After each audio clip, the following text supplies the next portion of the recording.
So recording started, I think is probably what that beeping was. Thank you, Brian. So our first item on the agenda today is checking for a quorum, but I believe we are good there. Brian, can you confirm that? Yes, we have a quorum. Excellent. And our next item here is approval of September's meeting minutes. And those have been attached for your review, but give a moment to look those over.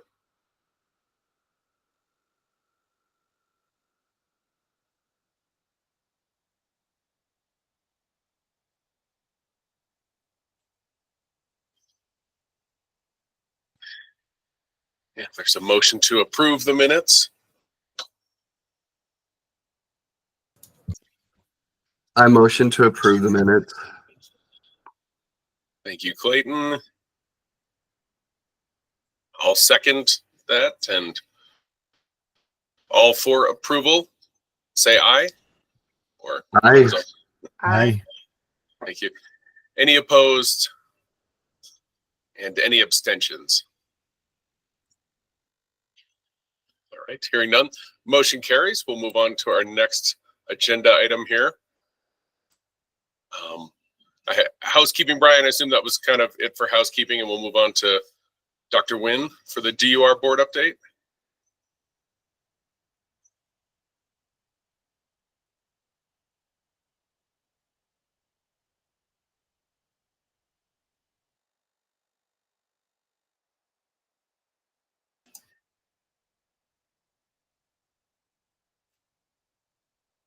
Let's see, she's on the call. Oh, sorry about that. Yes. So the DUR board has met in November to review several rare disease PA, and the DUR board will meet again next month to review the CAR-T therapy. Excellent. Thank you so much for that. We'll move on to our next agenda item, which is the review from Dr. Lulo of Duchenne muscular dystrophy. I imagine there'll be some slides. Yes. Hi, good morning. Give me 1 second to share those slides. Okay, there we go. All right, good morning. Today, I will be reviewing medications FDA approved for the treatment of Duchenne muscular dystrophy, abbreviated DMD. DMD is a rare genetic neuromuscular disorder characterized by progressive muscle atrophy and degeneration. DMD is one of the most severe forms of inherited muscular dystrophies, affecting fewer than 50,000 individuals in the United States.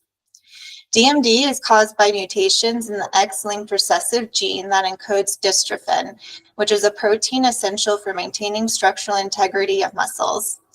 As a result of the mutation, near absent or absent levels of functional dystrophin are produced.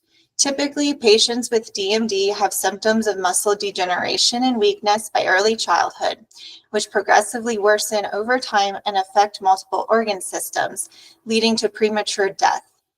The average life expectancy for patients with DMD typically ranges from 18 to 25 years, but with effective treatment, it may extend into the 3rd or 4th decade of life. The affected population exhibits variable progression and severity, but along the disease course, patients are generally classified according to the 4 stages shown on this slide. Patients, often children in the early ambulatory stage, exhibit few symptoms, but may include walking on toes, difficulty lifting the head or neck, or frequent falling. Children, adolescents, or young adults in the late ambulatory stage experience progressive difficulty with walking and other motor activities, such as climbing stairs, and potentially require a walker, scooter, or wheelchair for long distances. In the early non-ambulatory stage, patients can no longer walk independently, but are able to use arms to perform tasks. Use of mobility aids is needed on a regular basis. Patients in the late non-ambulatory stage generally require ventilation assistance and exhibit very limited arm or hand function. Current pharmacotherapies for DMD generally aim to slow muscle degeneration and functional decline. There are 8 pharmacotherapies approved for DMD, 2 corticosteroids, vamorolone and deflazacort, 1 histone deacetylase inhibitor, genovistat, 4 antisense oligonucleotides, or ASOs, eteplirsen, golodirsen, viltolarsen, and casimersen, and 1 gene therapy, delandestrogen moxeparvovec. These therapies target various aspects of the underlying pathophysiology of DMD. Corticosteroids reduce inflammation and exert immunosuppressive effects, but the precise underlying mechanism for improving muscle function is unclear. Genovistat promotes muscle fiber regeneration through modulating gene expression. The ASOs and the gene therapy increase functional dystrophin production. There are some key differences between the products, including the approved age for use, the route of administration, and indicated gene variants for use, which we will discuss more on the next slide. Vamorolone, deflazacort, and genovistat are oral products administered daily, whereas the other DMD agents are administered intravenously. ASOs are administered as once-weekly infusions, whereas the gene therapy is administered as a one-time infusion. To receive the gene therapy, patients must not have clinically significant pre-existing antibodies to the viral vector delivery system, and the therapy must be administered at authorized treatment centers. Currently, Primary Children's Hospital, located in Salt Lake City, is the only authorized treatment center in Utah. Vamorolone, deflazacort, and genovistat can be used for any DMD gene variant, and the gene therapy can be used for most DMD gene variants, except for those contraindicated. ASOs are mutation-specific therapies that can be used only in a subset of the DMD population. Candidates for ASOs, excuse me. Candidates for ASOs must have mutations unamenable or potentially responsive to skipping a particular exon during transcription. The corticosteroids, vamorolone and deflazacort, are approved for the youngest age of 2 years and older, followed by delandestrogen moxeparvovec for patients aged 4 years or older, and then genovistat for patients aged 6 years and older. Product labeling for ASOs does not specify an approved age for use. However, pivotal clinical trials enrolled pediatric patients as young as 4 to 7 years of age, depending on the product. Reviewed guidelines for pharmacologic treatment of DMD included those from the American Academy of Neurology, or AAN, and a guideline sponsored by the CDC, both of which address corticosteroid pharmacotherapy only. Guidelines predated FDA approval of most reviewed agents and therefore generally did not address ASOs, gene therapy, genovistat, or vamorolone. Thus, for recommendations regarding newer agents, we also reviewed expert opinion recommendations from a 2019 consensus statement and up to date. Generally, the CDC-sponsored guideline and expert guidance statements recommended starting corticosteroid therapy early before significant physical deterioration occurs in children with DMD. Additionally, in the absence of intolerable side effects, corticosteroids are advised to be continued for life, including after loss of ambulation, as they have demonstrated benefits in preserving upper limb strength, delaying the onset of cardiac and respiratory-related complications, and minimizing scoliosis progression. Experts tend to prefer the corticosteroid deflazacort over prednisone, as it may have a more favorable side effect profile, especially with respect to weight gain and behavioral changes. Newer expert guidance did not specify a preference for deflazacort over the more recently approved corticosteroid vamorolone or vice versa. The AAN guideline encourages involving patients in the decision-making process when selecting a specific corticosteroid, as these medications have potentially varying side effect profiles. Nonetheless, some patients may be unable to tolerate the side effects associated with long-term corticosteroid use, or may exhibit an unsatisfactory treatment response, necessitating the consideration of other therapies. Up-to-date authors advise shared decision-making between the provider and patient to weigh potential benefits and risks of ASOs, gene therapy, and Genovistat. Up-to-date authors mention that the clinical benefits of ASOs and the gene therapy are not fully established as confirmatory clinical trials are ongoing. Furthermore, authors note that the best place in therapy for Genovistat is uncertain, given that it showed only modest benefits to slow disease progression in its pivotal clinical trial. The ASOs in Delandistrogene moxeparvovec for non-ambulatory patients were approved through an accelerated process based primarily on surrogate outcome data. Confirmatory clinical trials to establish clinical benefit and sustain FDA approval are ongoing for these therapies, except for Viltolarsen.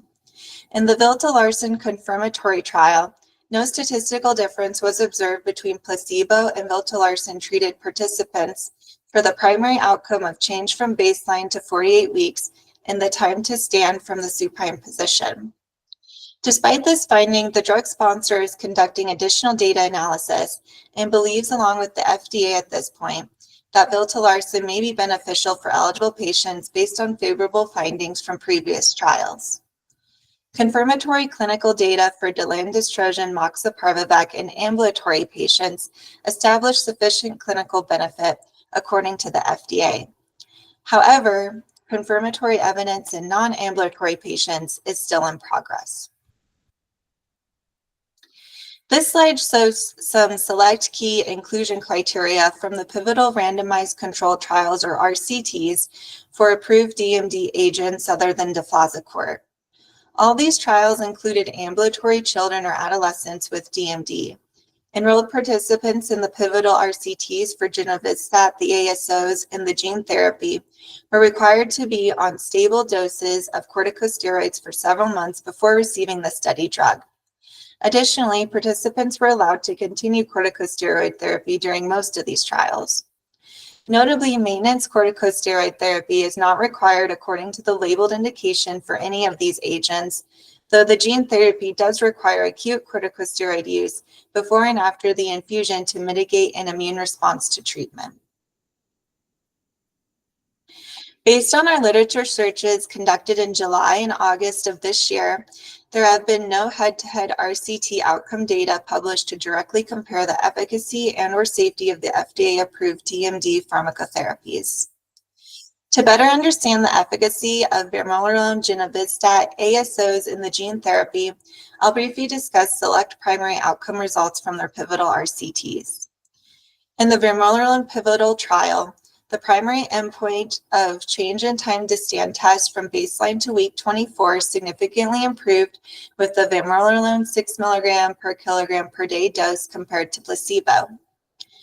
In its pivotal RCT, Genovistat twice daily demonstrated a significant improvement from placebo by about 1.8 seconds for the primary outcome of change in the four-stair climb from baseline to week 72. In RCTs in ambulatory patients, the FDA-approved dose of ASOs demonstrated either significant increases from baseline within the experimental arm alone or compared to placebo for the surrogate outcome based on the change in dystrophin levels at 24 to 48 weeks, depending on the trial. Yet, as I mentioned previously for the Viltolarsen confirmatory trial, there was no statistical difference between placebo and Viltolarsen treated participants for the clinically important primary outcome of change in time to stand from the supine position from baseline to week 48. We are also aware of results from several extension studies of the listed trials for Viltolarsen and eteplirsen, which demonstrated significant improvements with these treatments when compared to historical controls at 4 or 3 years respectively for changes in motor function outcomes based on time to stand or timed walk tests. In the completed pivotal RCT for Delandistrogene moxeparvovec in ambulatory patients, participants treated with the gene therapy showed a significantly greater mean increase in microdystrophin expression from baseline to week 12 compared to placebo. However, for the second co-primary outcome of change in North Star ambulatory assessment scores from baseline to week 48, the difference versus placebo was not statistically significant, though tended to favor the gene therapy. Likewise, in another RCT in ambulatory patients, while the primary outcome for the change in North Star ambulatory assessment score from baseline to week 52 numerically favored the gene therapy, there was not a statistically significant difference versus placebo. Yet, for some key secondary motor function endpoints, such as the time to rise from the floor and the 10-meter walk-run test, results appeared to numerically favor the gene therapy compared to placebo at week 52. The gene therapy is contraindicated in patients with any exon 8 and or exon 9 deletions in the DMD gene due to the increased risk of immune-mediated myositis. Several products have a contraindication regarding prior hypersensitivity reactions. Otherwise, most carry at least a warning for potential hypersensitivity reactions. Except for eteplirsen, ASOs carry a warning for potential kidney toxicity. The corticosteroids vamorolone and deflazacort have the most labeled warnings and precautions, including but not limited to potential changes in endocrine function, increased risk of infections, decreased bone mineral density, and behavioral and mood changes. Certain agents also carry unique labeled warnings and precautions. During treatment with deflazacort, patients may be at risk of developing serious skin rashes. Patients taking Genovistat may be at risk of experiencing dose-related decreased blood cell counts, increased triglycerides, gastrointestinal disturbances, or QTc prolongation. With the gene therapy, patients may be at risk of infusion-related reactions, serious acute liver injury, immune-mediated myositis, or a myocarditis. Additionally, patients with pre-existing antibodies to the viral vector may not achieve desired therapeutic transgene expression levels. Thus, labeling does not recommend such patients with antibody titers greater than or equal to 1 to 400 for the gene therapy. The P&T committee may consider recommending that at least one FDA-approved corticosteroid for DMD as preferred on the PDL. Oral corticosteroid therapy is recommended by guidelines and experts to be started early in children with DMD and continued lifelong, including after loss of ambulation. Compared to prednisone, which is used off-label to treat DMD, based on evidence from a direct head-to-head RCT, deflazacort seems to be similarly effective at improving motor function and may potentially be a more favorable option with respect to certain adverse effects, such as weight gain. Likewise, vamorolone appears more favorable than prednisone regarding certain side effects such as linear growth. ASOs, the gene therapy, and or Genovistat could be made available via prior authorization to guarantee their use in appropriate patients. Thank you for your time and attention, and please let me know if you have any questions. Thank you, Dr. Lugo. I have one question. You mentioned that in a head-to-head trial, deflazacort and prednisone showed similar efficacy. Is that correct?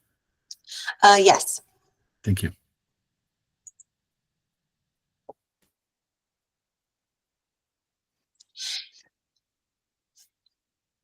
Excellent. We'll give another, just a quick moment for any other questions there.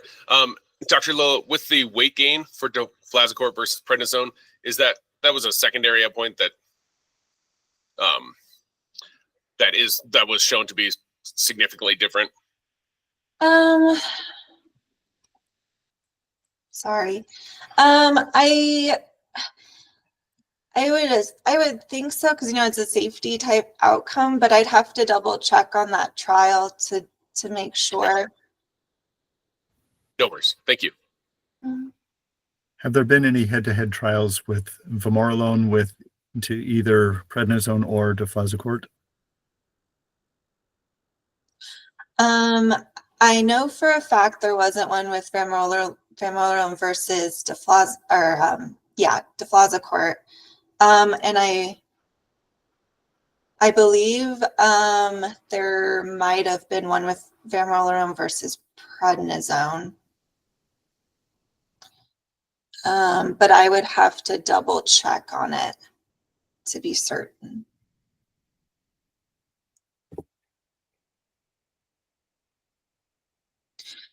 Yeah, because I did mention that vamorolone appears to be more favorable than prednisone regarding certain side effects, such as linear growth. And I think that those were observed in a trial together. Okay. But no differences in efficacy with that one either? I don't believe that they reported efficacy outcomes in that trial. I think it was specifically focused on safety. Okay. I saw Dr. Butterfield nodding his head, and I wonder if he's got any comments on the matter. Yeah, can I answer? There was a placebo group in the study with vamorolone, but there was also a prednisone group, and efficacy with placebo with vamorolone versus prednisone was 6. It was the same in terms of decline in motor function Thank you. in this small groups, but. Excellent. Thank you for that clarification, Dr. Butterfield. I think we'll move on to the next section of the agenda, which is public comment. So up first, we have Dr. Russell Butterfield, and I'll start the timer shortly. Thank you. All right. So good morning.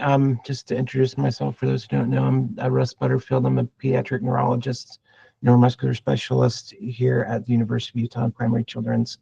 I have worked on many of these therapies as part of the clinical trials, not all of them. And we've been a part of clinical trials for Duchenne and SMA going back a decade or more. It's a really interesting time in DMD with a really flurry of new approvals in the last year with the gene therapy and with vamorolone and with Givinostat, all coming just in the last year. We have another drug probably coming this time next year, a cell-based therapy, which we can talk about later. But it's really a time where we're trying to sort out a lot of different things based on very limited data. And as you mentioned, not a lot of head-to-head comparisons on any of these therapies. They're all quite new. The studies are really difficult to do, and I think that's reflected in some of the data that you heard about. To do a 1-year study to show a difference in a disease trajectory that's actually quite severely progressing. We hope for stabilization of that, but I think in most cases we still see declines over time. So then we're in a 4 to 7 year old age group where we're doing these studies. It's really hard to show that, and so I think we'll have a lot coming in terms of additional data as we get down the road and these therapies mature. I think they all have a place. I think they all have a group of patients where that will be the right medicine for them.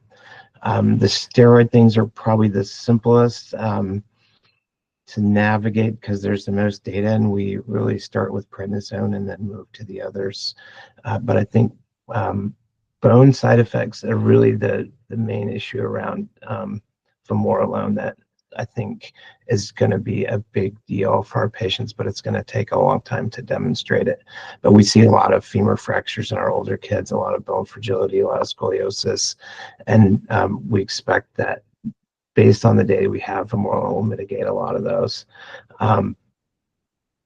The Givinostat is brand new, and we have been slow to roll it out. We've only had access to it since about August. It has some platelet issues, which I think are really concerning. If you have, in some patients, pretty severe thrombocytopenia in a patient who might be falling and could.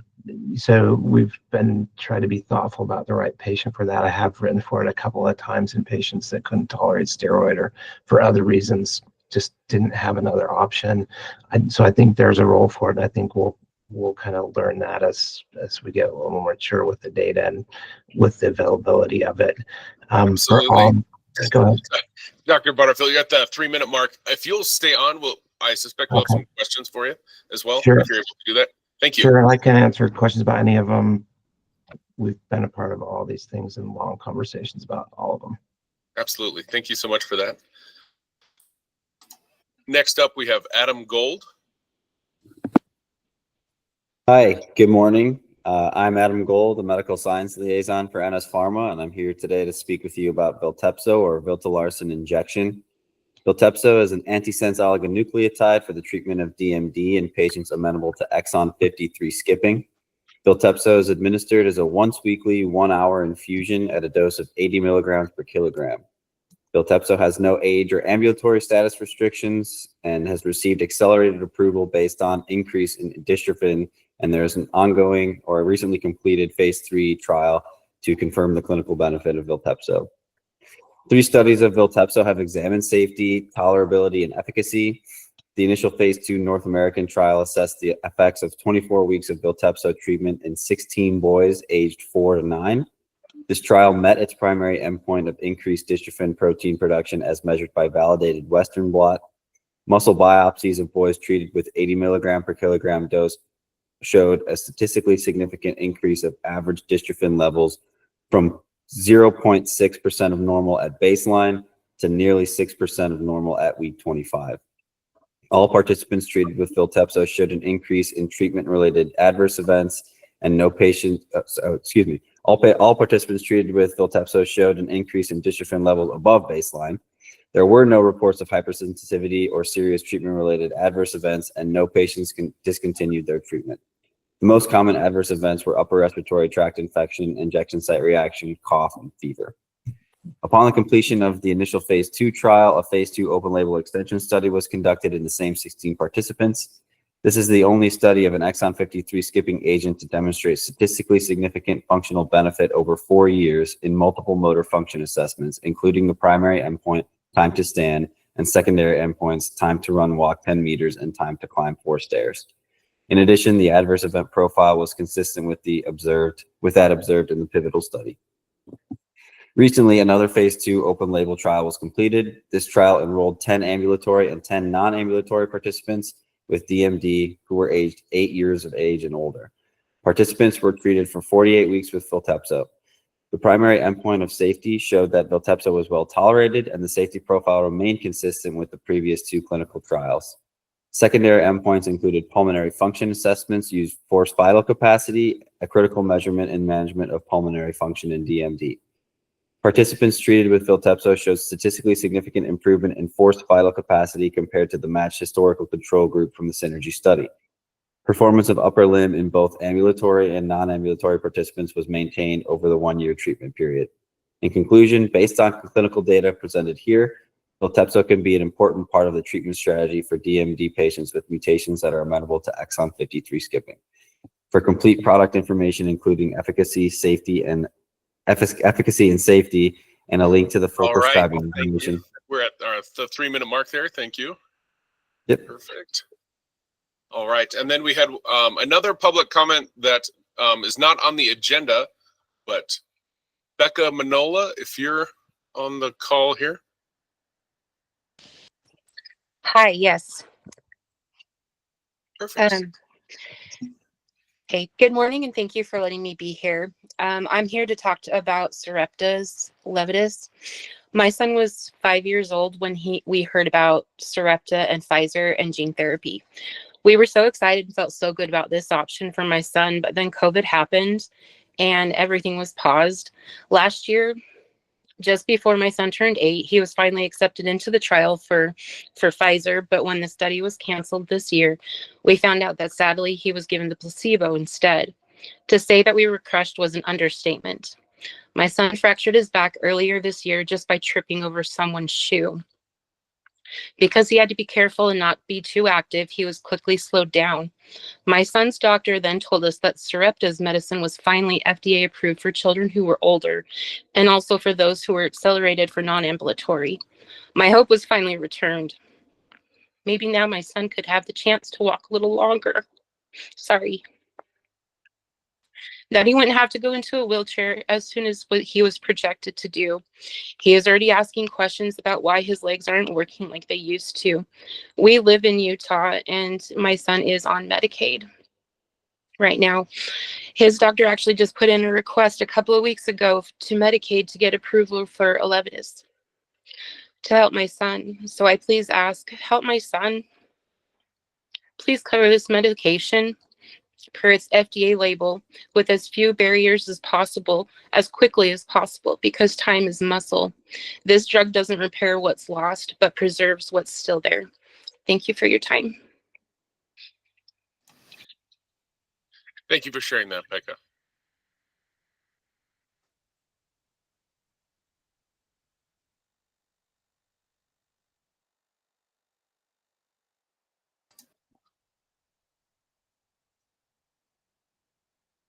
All right. We'll move on to committee discussions and questions portion of the agenda. I think we have one more person for public comment. Oh, Stephanie Kennedy, I believe. Stephanie, please. Sorry.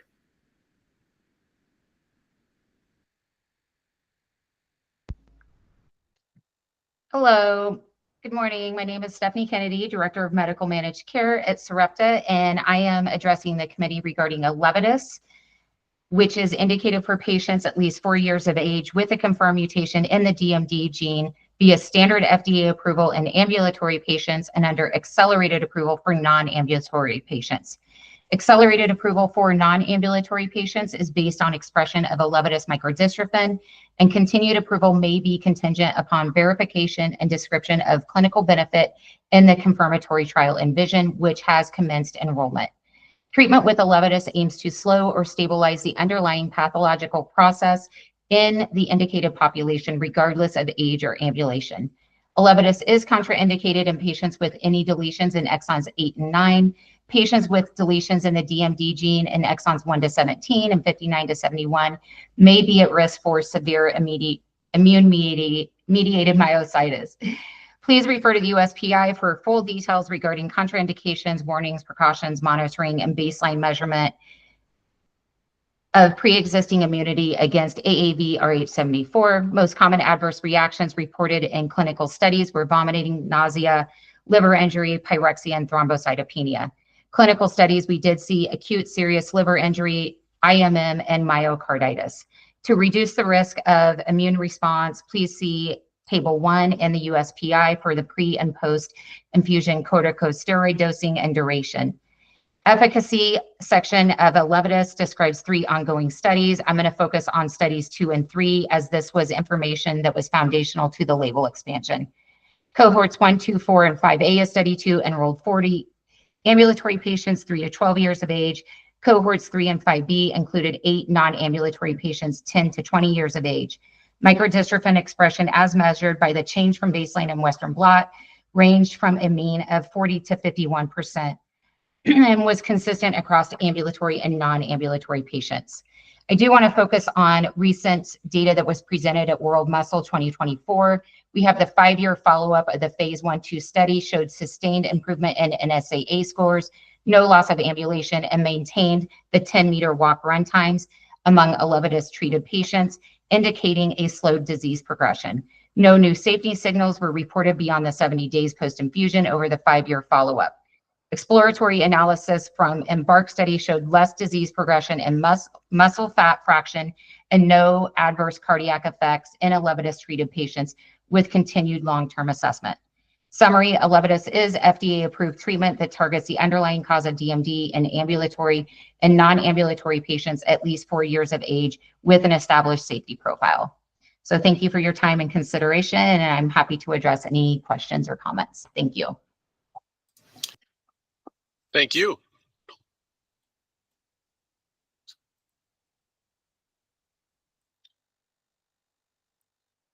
Perfect. Yeah, that's the end of the public comment. I must have had an outdated agenda. I apologize, Stephanie. So thank you for sharing that. And now we'll move on to committee discussions, questions, anything for our group of public comment from the committee.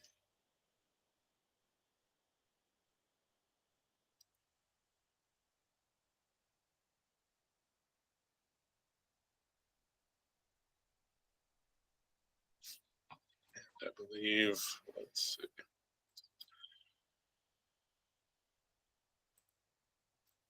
Dr. Lula, I believe slide, let's see. Oh, I'm looking, excuse me. If everyone has the DMD executive summary there, we can move to discussions of motions there if there are any questions to be discussed here. Was there a slide on those? Sorry, I was. But we're looking at oral corticosteroid therapy recommended by guidelines in children with DMD and continued for life. So I think as Dr. Butterfield noted, prednisone, deflazacort, and vamorolone do not have any comparatives, or vamorolone and deflazacort do not have any comparative studies to themselves. Is that correct? Both FDA approved for DMD. Yeah, well, yeah, in our literature search we did, we're not aware of any head-to-head trials that compared vamorolone to deflazacort. That's correct.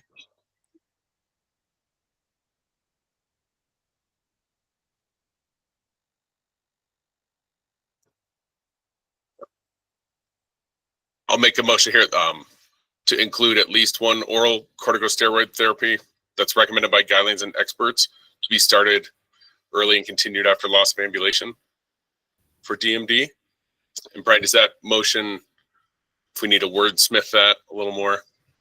I just wanted to add some clarification in that perhaps we should include prednisone with that, as it, I think, has, while it's not a FDA approved indication, it has been a standard of care for a long time. And as Dr. Butterfield noted, that's typically where patients are started before moving on to the others. Did I capture that correctly, Dr. Butterfield? Oh, you're on mute. Yeah, that's been the general practice. Start with prednisone and then move to the others for a variety of reasons. Vamorolone has potential to probably change that over time, as I think the side effect profile makes a real difference long term. Right? In the short term, it probably not, but long term effects on bone are going to make a big difference for that drug. And we just haven't had it long enough to really make that change in practice yet. All right, thank you.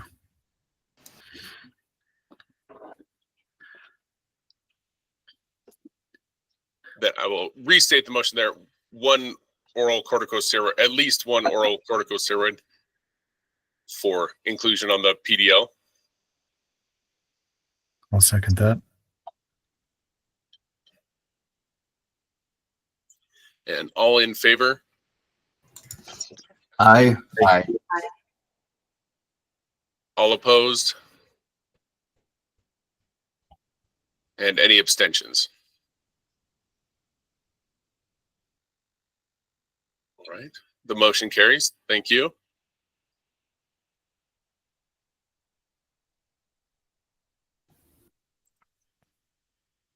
And for as far as the ASOs and other targeted therapies, Dr. Lula, I did like how that slide kind of stated that there, that, let's see here. Which Made slide, available. which What's that? slide number are you referring to? It was one that was just up. Yeah, I'll need some help wordsmithing this, but made available via prior authorization. But Brian, do we have any utilization data? And I recognize these therapies are very new, so, or some of them are quite new, so we may not have that utilization data, but I was curious if we had any historical utilization data available here. Monet, did your group find any utilization for these agents? No, we did not find any utilization for the ASOs, the gene therapy for givinostat. Yeah, a lot of them are recently approved, but I believe, we looked back 3 years. And I could just tell you, we're using all of the different exon skippers, inappropriate patients, and they're just few in number, so they may not have hit Medicaid. That's the same with the gene therapy. Perfect. Thank you, Dr. Butterfield. Yeah, and that's right. Yeah, thank you.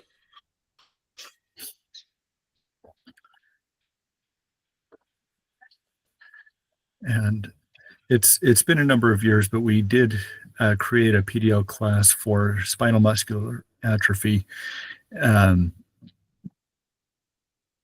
with the understanding that the drugs are not equally safe and efficacious, where you're comparing gene therapy to non-gene therapy, and one of the reasons we have done that is it can allow us to, we're primarily managing through prior authorization, obviously, but if a manufacturer was to make, rebate offers and things like that, that would give us the opportunity to accept those offers if they did come in. And so maybe we could structure a motion that we're acknowledging that they're not equally safe and efficacious, but could be included on the preferred drug list.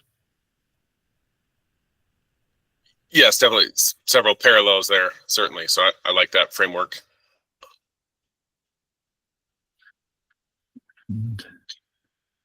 And I can make that motion. I motion that we include the agents for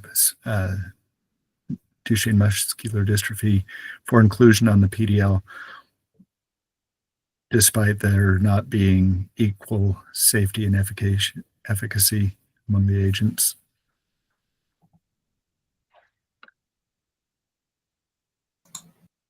I'll second that motion. Thank you, Rocky and Brian, for that. All in favor of the motion? Aye. Aye. Aye. All opposed? And any abstentions? The motion carries. Thank you, Brian, for wordsmithing there. Very good. I think that captures the intent and kind of the evolving landscape that we have here. So, and thank you to our public comment as well. That was very insightful and helpful. And Brian, if you could just got our experience with the prior authorization process is generally fairly quick. It gets evaluated within 24 hours business day. Is that correct? And then typically we have a different process for drugs with a cost of $1 million or more. So the gene therapies, I believe Dr. Butterfield is familiar with our process, but it is a bit more involved for those ultra high cost drugs, but we do have that process in place. perfect. Thank you. Just wanted to emphasize that folks may have that question here. So thank you.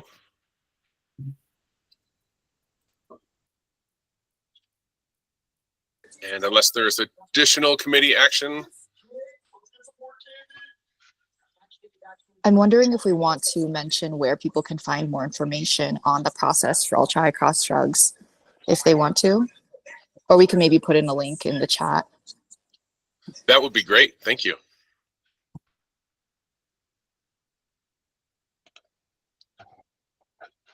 And just a reminder, our next meeting is Thursday, February 20th for EGFR inhibitors. And if there's a motion to adjourn, Before we adjourn, let me just okay. put the link in the Place that in the chat. Yeah. Thank you. chat. Yes. Thank you, Andrea. And Brian, perfect. So Yep. Yeah, see the Andrea's chat still, there. so there's a folder on that link for ultra high cost drug forms. And that includes the sort of the stuff that's ancillary to the prior authorization form itself. And then on our PA page is where we have all of our prior authorization forms themselves. And I can include that link as well.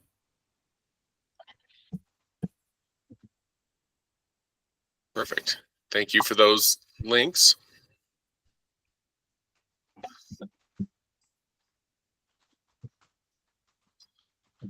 All right. Thank you, everyone. Have a good, or sorry, well, if there's a motion to adjourn. So moved. All right. All in favor? Aye. Aye. Yeah. Aye. All opposed and any abstentions? Hearing none.